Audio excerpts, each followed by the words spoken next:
بابرکت ہوگا.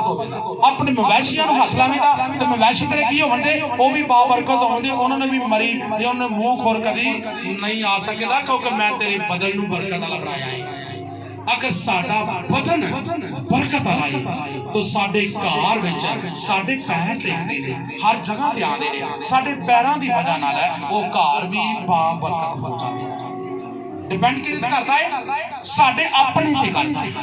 اگر ساڈے گھر چ لعنت دی نشانی, میں آخری بات کر کے کلوز کرنا ہوں.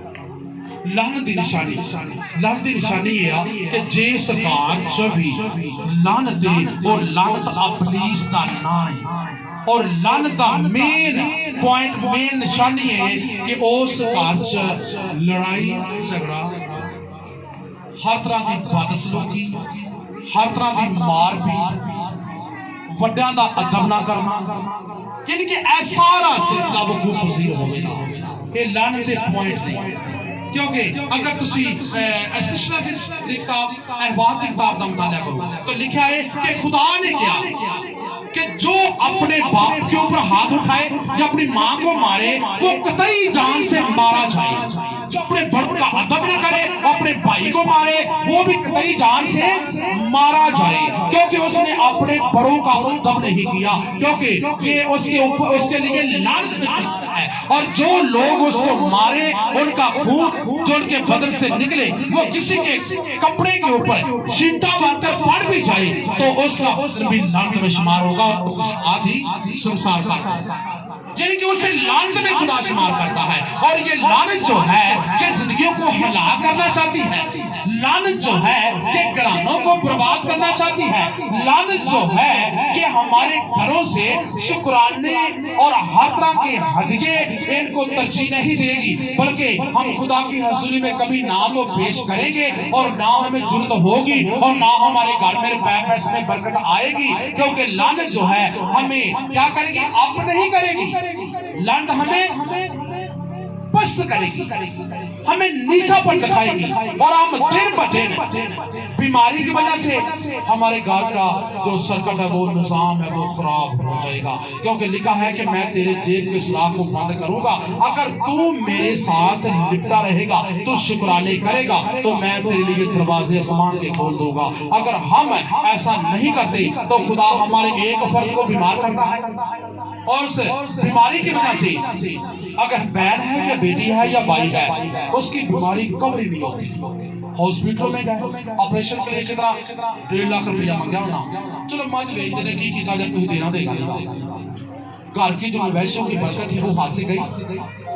چلو کوئی گل نہیں, بکریاں ہیں چاروں بیچ دینے, بکریاں یعنی جو مال مویشی کی برکت تھی وہ بھی ہاتھ میں ختم ہونا شروع ہو گئی.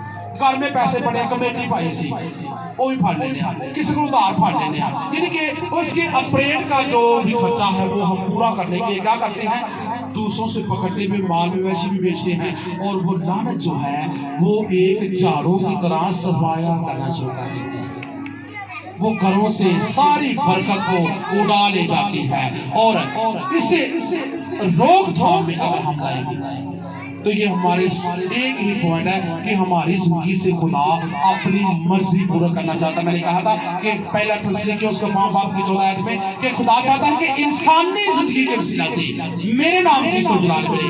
ہماری زندگی سے خدا اپنی مرضی پورا کرنا چاہتا ہے. تو مرضی خدا کی یہ ہے, وہ چاہتا ہے کہ ہر ایک شخص, ہر بیٹی بیٹا میری حضوری میں شکرانے گزرانے اور اپنے بدن کا شکرانہ, اپنے گھر کا شکرانہ, مال مویشیوں کا شکرانہ یہ گزرانے گا تو اس کے گھر سے کبھی برکت جدا نہیں ہوگی اور میری مرضی اس قرآن کے اس سے پوری ہوتی چلی جائے گی. آمین.